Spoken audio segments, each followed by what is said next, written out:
Shalom, welcome to the Jewish View. My name is Rabbi Nachman Simon with the Chabad House of Delmar, together with my co-host, Mark Ronich of Statewide News Service, jbiztechphilly.com, and now columnist for the Jewish Press. Right, and I'm having a lot of fun with all three assignments, Rabbi. I have a column in the Jewish Press called Albany Beat, where I talk about how government relates to the Jewish community, or doesn't, as the case may be.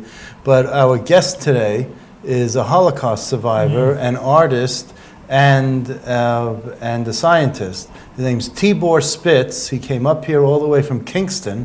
So welcome to the Jewish View, Tibor. Thank you very much. You talk about Jewish community not getting along with the Jewish people, government. Well, yeah. And I mean, that's the ultimate is the Holocaust. ultimate idea is the Holocaust. But so Tibor has a PhD in glass and ceramic engineering. Very good. Ceramic engineering. And you're an inventor, and you're an author of many patents and publications, a motivational lecturer on many subjects, international published artist in several media. Correct. So you're very talented, and we're very grateful to have you here. They used to call me a Renaissance man. Oh. Yeah. Anyway. But why don't you start from the beginning? Where were you born? And I mean, it's going to be a long story, and we have a half hour, but it's very, very interesting. Tell us all about your childhood and obviously how it leads into the Holocaust. My parents started Bnei Barak. It was nothing there except sand and some small Arab village. In Israel? In Israel. And my first sister died. Nobody knew why. A Kabbalist came and said it was a reincarnation or Gilgul of a soul of my mother's grandfather who wanted to die in the Holy Land and ended up in the child and so on. Which means that she said in 1 year you will have a genius son. Really? He will save your life. It was my brother. I came already when my father had to leave Palestine very ill. They told him that he would live a few weeks in case he did not go to Europe for medical treatment. And I was born as a second son in a small village of Slovakia in the mountains. What year? 1929, which makes me 87. So sein gesund, you're saying you're still 120. I try, but it's hard work to feel 30 at 87, but I do. And the small town was named Dolny Kubin, D-O-L-N-Y-K-U-B-I-N. It was a very small town, about 2,600 people and about 270 Jews. And it's in the high mountains of northern Slovakia. Very high mountains in Slovakia, close to Polish border, which were such a high mountains that we could see snow on peaks, mountain peaks, practically all year long. It was so high that it never melted. And your father was a chazan? And my father became a chazan because he spoke... We should say cantor for people who don't understand. The cantor of the synagogue. A cantor of a synagogue, but he was in charge of many more duties than an American or Canadian rabbi because he was also shochet, except just let me explain for the people, just translating for you. A shochet is a ritual slaughter that makes the animals kosher. Yes. And Moel is a circumciser for baby boys. Except Mohel, he was not. Oh, but he wasn't. All other duties, because it was a small community, high in the mountains, so really isolated. He was a cantor, but he was like a rabbi.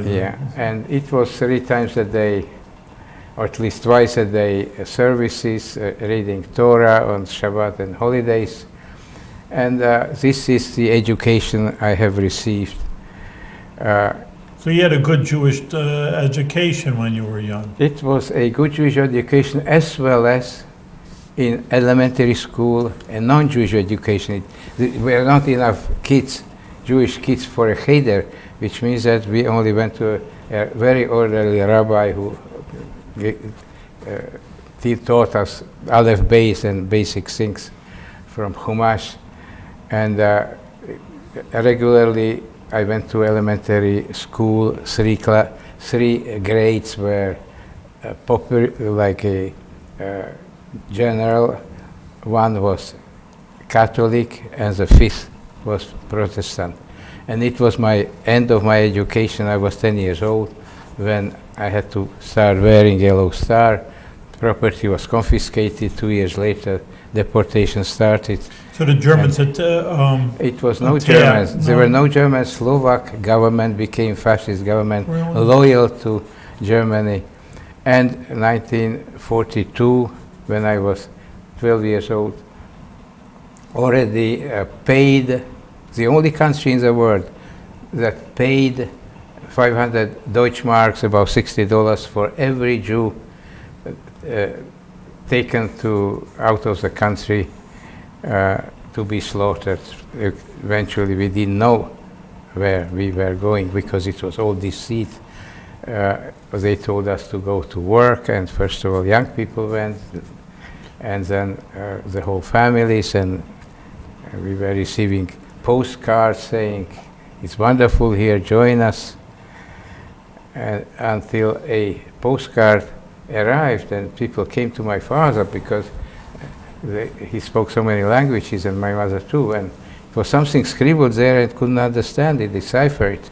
He turned it upside down, and it was in Hebrew saying, "Lot of, no good." Yeah, really? How do I- And we started searching and found out eventually. It saved my life because eventually we found out what was going on there. Were you in a concentration camp? I have never been in concentration camp because my mother Thank called God. us in the worst times and said, "We have a choice to die voluntarily in peace rather than go there where our enemies are sending us in sealed cattle cars. It is absolutely no possibility that it's something good." At the end of it, she read Mein Kampf, still in Palestine, and Mein Kampf very clearly said that Jews in competition with German race should be annihilated so the German race can take over the world. And she believed it, even if all politicians and many people who were not as pessimistic or as realistic, who said, politicians are talking, it's a exaggeration, it's naturally has to get some anti-Semites on his side, that's why he's talking so tough. In Palestine, Jews believed exactly how it was written and intended, and it became true. That's why we said we would rather be shot rather than walk into those cattle cars. And we did everything possible not to. So your education stopped at age 10, Yes, and then to age 15. yes. And then when did you go to Palestine to join your mother or your parents? They were married there and came back to Slovakia. Okay. To their parents. I didn't go there. I Okay. went there after. So how did you escape being sent to a concentration camp? And how did you survive 3 Yes, years? Yes. First year, there was that year when deportations were going on. There were some Jews who had a permission to stay. It was so-called exception. Regular Jewish star, yellow star, was about 4 inches. That one was only 2 inches wide and blue, not yellow, bluish, and those were so-called economic Jews, which means that a lot of factories or a lot of enterprises and like a pharmacist without whom probably half of the population might have died. They kept them, they didn't deport them, which means that those people stayed. Professionals, you mean like professionals? Yeah, and they because wanted to keep around. Yes, professionals, and who had to teach the new owners of their property how to run it. And because the president of the country was a Catholic priest, and everything was around kept civilized, and simply the decorum was normal, life went on normally. Catholic and Protestant ministers, priests and ministers refused to bury a dead Jew, and those people who were still there, about 15,000 left out of about 80,000, almost 100 depending, because border moved, nobody knows exactly the right number. And somebody had to bury those Jews, and there were some few Jewish kids left. Those people who were still exempt had to be kept. They didn't want us to run around, which means that they ordered us to make a Jewish school. There were only 4 kids in that school, but still it saved us because my mother was a teacher in the Jewish school and had an exempt status. My father was in charge of burying. My brother and I were digging graves and putting the dead bodies in the ground and so on, which means that our whole family was like temporarily exempt, and we survived the year 1942. Even if when we saw cattle cars on the railroad waiting and no cattle, we knew that it was for Jews, and we ran away. But we didn't trust them. But still, we have survived 42. 43, Germans started losing the war, and Slovak started thinking, about to be aligned with German was not such a good métier, such a bargain. And they started thinking about it, and also some underground work, and they were scared or bribed and so on, and transportations didn't renew. 43 we survived. 44 was an uprising, Slovak uprising. German army took over Slovakia.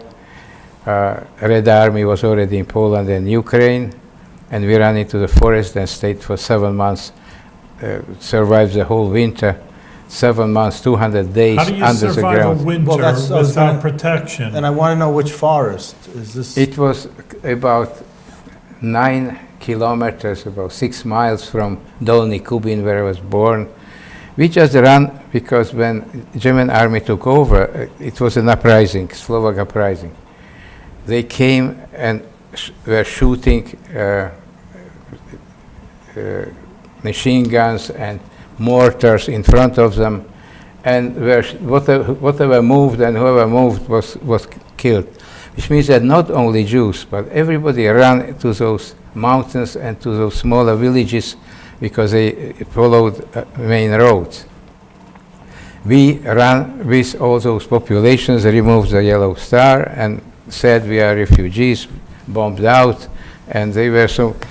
A few weeks later, Gestapo announced that everything is okay, come back, and who was not political or Jewish came back. But a lot of Jews also came back because they put a huge poster saying, Jews, you have survived so far, don't worry, you are safe, come home. When they came home, they took them naturally to these camps or these marches, and very few of them survived, if at all. And this is how we remained in that forest for 200 days. And 2 months before Red Army took over the area, even in that forest fighting man-to-man battles, 2 months before we were robbed and lined up to be shot by Ukrainian partisans who were parachuted to fight the Nazis. They didn't like Jews either. We were easy prey. They found us in a forest. We were not scared of them, and that's why we were not careful enough.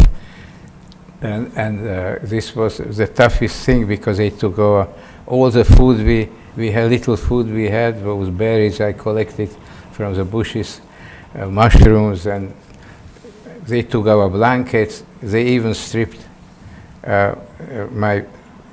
my grandfather was their father and brother, and they stripped them. When I came, I ran away.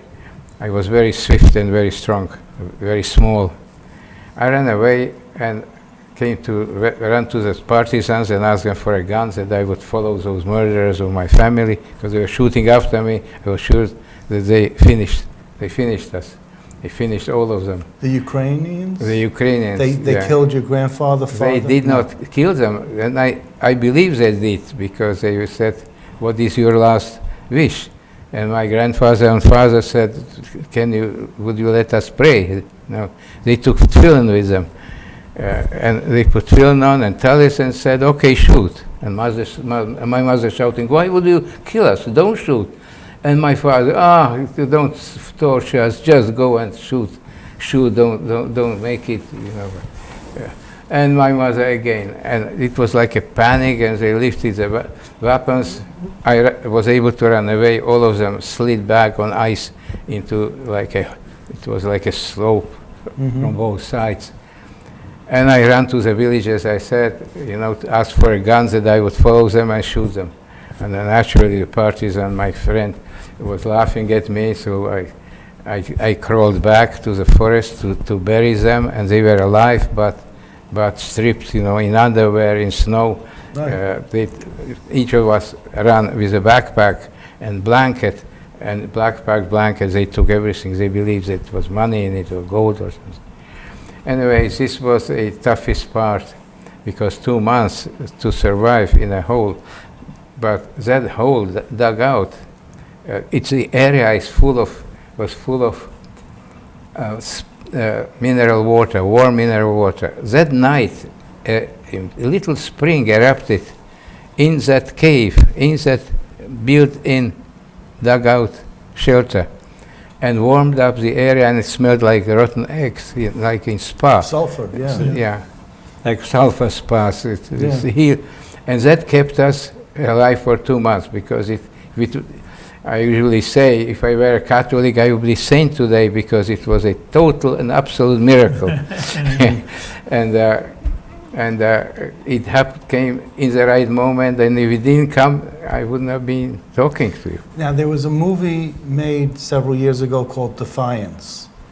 Is this different from what that movie was based on, or do you not know about the movie Defiance? I saw the movie.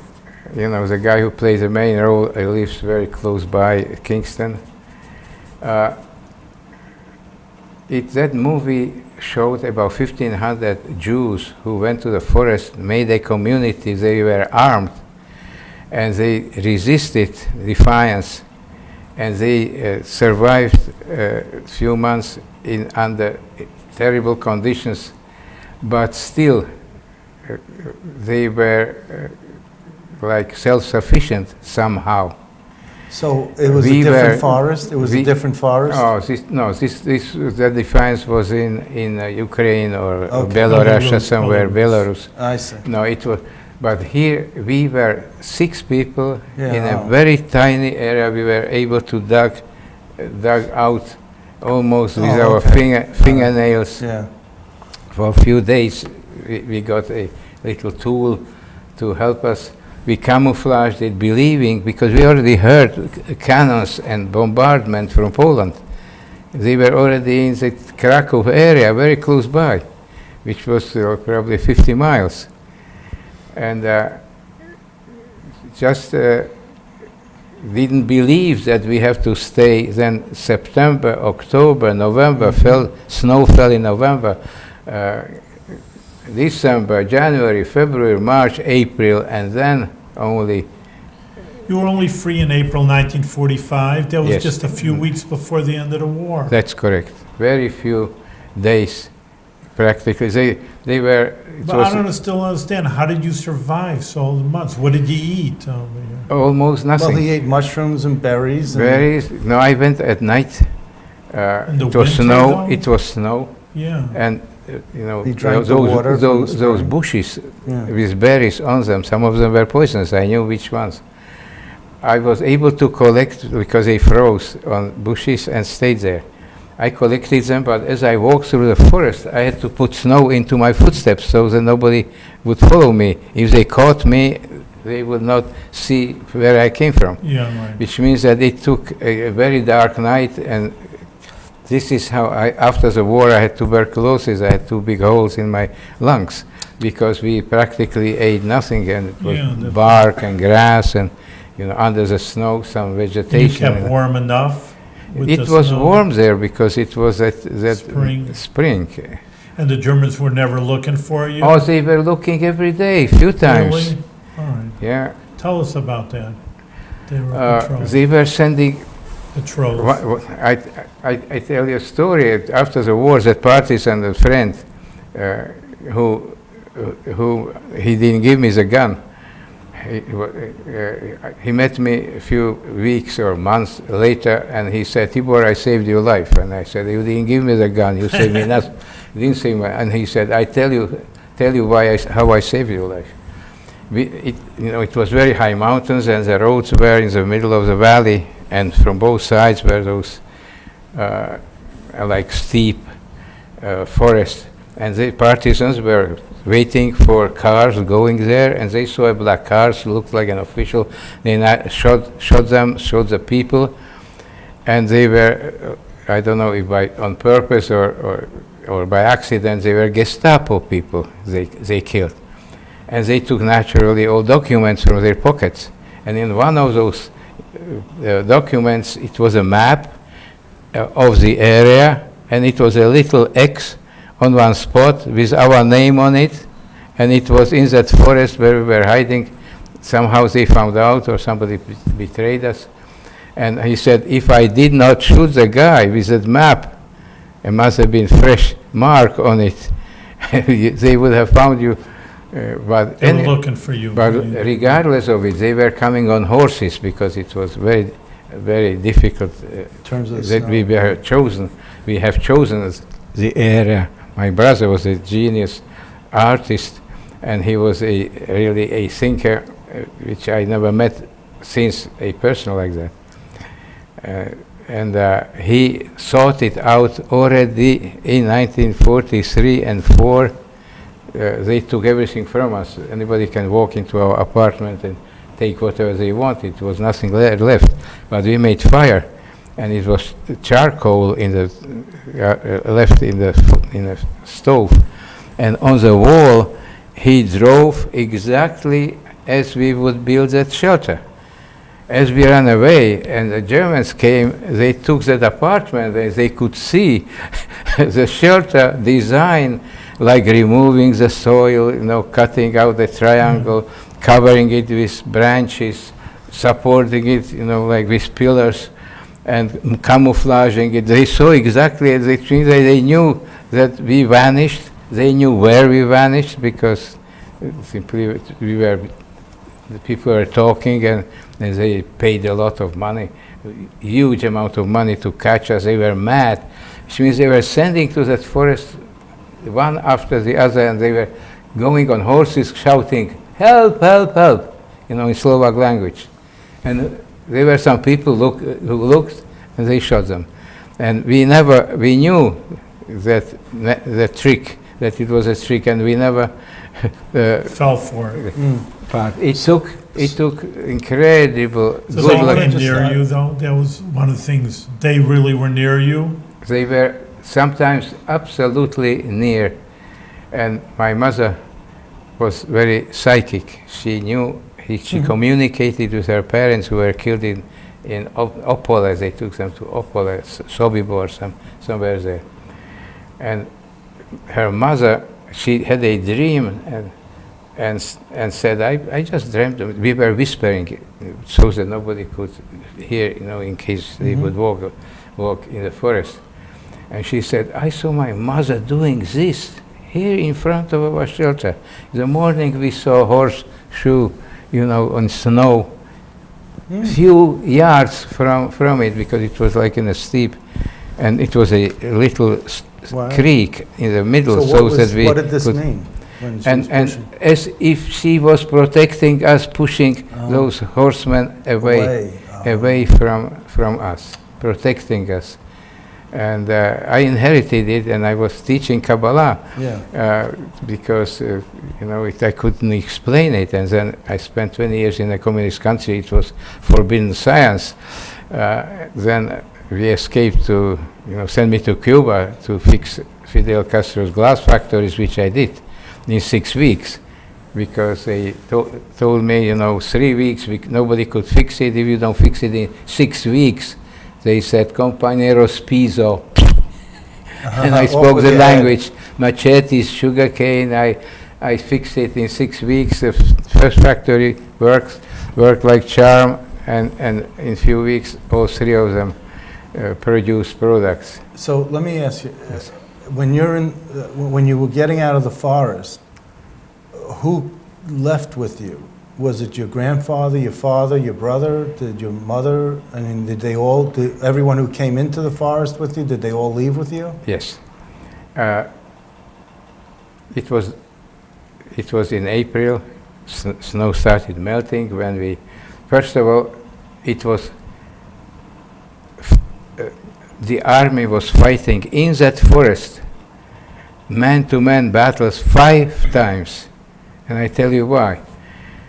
First it came, and the war makes a terrible noise. There are cannons and machine guns, and finally we can hear those automatic weapons and even hand pistols close by, and the big noise went from the right-hand side to the left-hand side, and we somehow believed that it was over, but we didn't come out.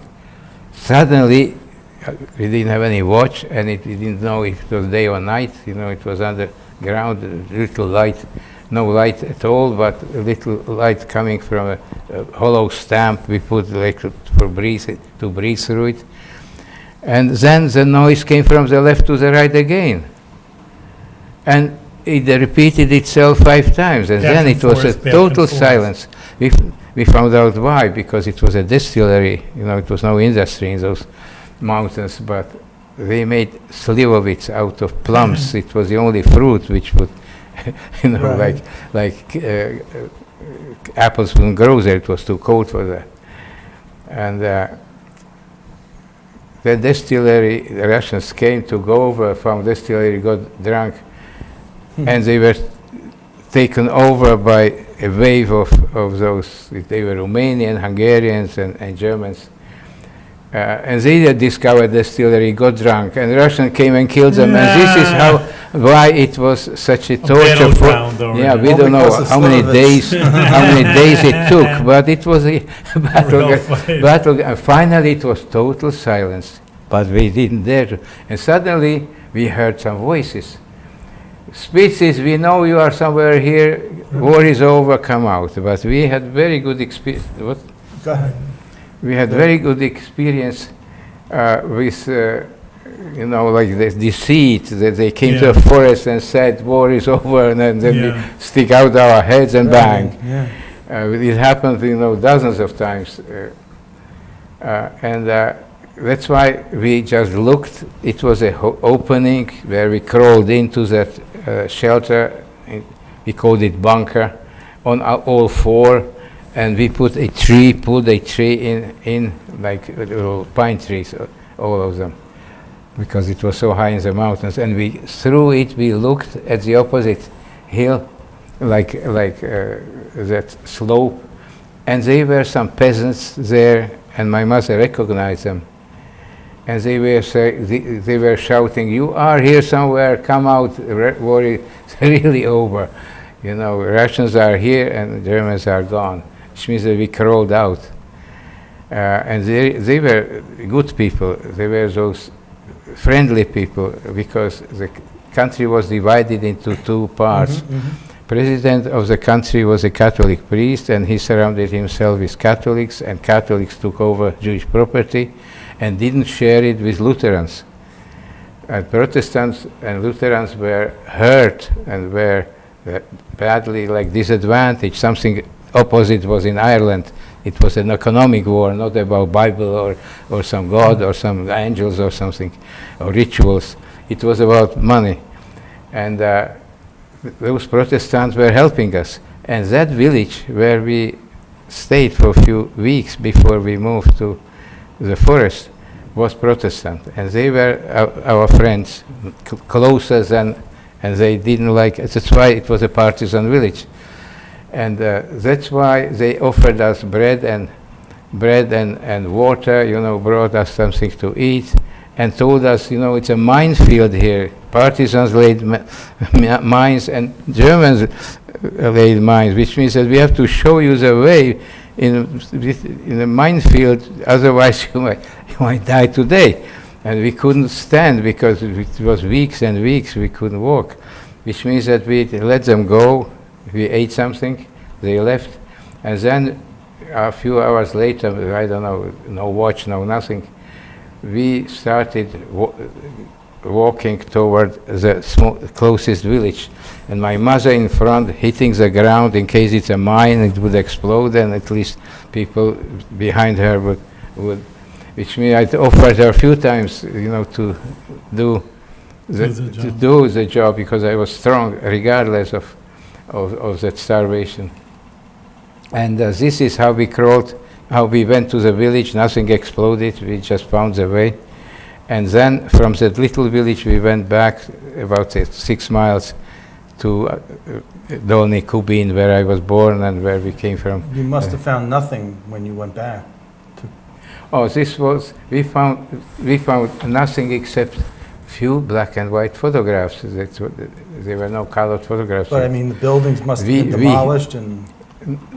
The house was not demolished except that as Soviet or Red Army took over, it was a Russian soldier. I went to have a look, and few pieces of furniture survived. And he was cutting it, breaking it with an axe. And I said, I am Hebrew, I said, Jewish. I went just straight from a forest. I came here and you are breaking. There was few pieces of furniture, it was leftover. And he's saying, you lived in this building? I said, yeah. This is a brick building. And I said, no, what? He said, only bourgeois lived in brick buildings. Poor people, proletarians, lived in little wooden shack. And he pulled a gun and started shooting at me. That I was a bourgeois, and I zigzagged away. I could have lost my life just to be curious. Yeah. Curiosity. But he was drunk because it was not easy to be a soldier. When did your grandfather and father pass away, and your mother? When did they? My grandfather had 8 children. My father was the oldest one. Yeah. When did they? And when he came back to the town was called Trnava. Okay. He was waiting for a few weeks. Nobody came back, not a single person. My cousins, some kids. None of his 7 children. And a few months later, he got ill and died. Wow. So that was your grandfather? It was my grandfather. My father and mother tried to, we had to make living. Nobody gave us anything.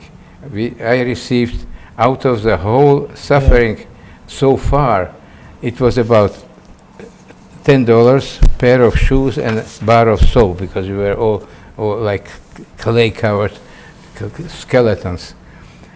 And it was no services, no social. Right. So when did your parents? Which means that we came back but people came to see us when we washed up.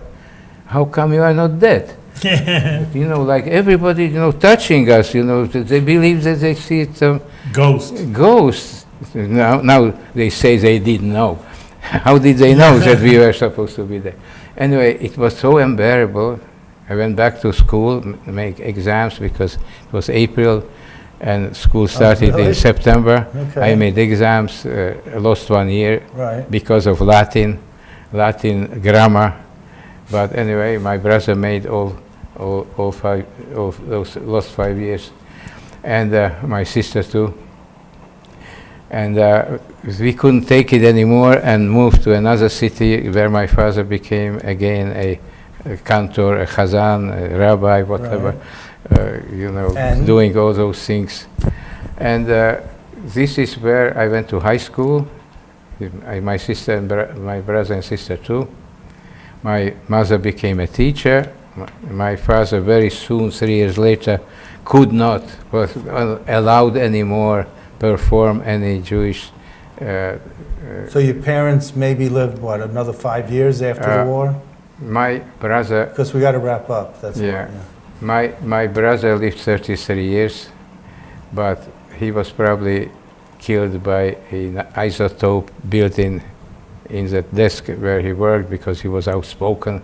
He wanted to have free art in a communist country, which was a nonsensical proposition. My mother lived 82, but my father died 2 years after. The war. My brother. Oh, after your brother. Brother died. He couldn't take it anymore. Wow. And he was not even 60. Oh my gosh. Okay. And my sister, when the country divided and fascists started walking on the streets and writing on the walls, Jews go to gas chambers or something. She panicked, went to Israel, lived there 10 years. And, I had, you know, we could do another half-hour show. I have so many things to ask you, but thank you very much, Tibor, for coming here. I really do appreciate it. You live with miracles. God was with you for sure. And Exactly. the main thing is you continue, like I said at the beginning, to 120 years old with good health. I say 150 with inflation, and I called it shofar, show good. Shofar, show good. Yes. So far, so good. Thank you very shofar, much. show Be good. well. And that's it.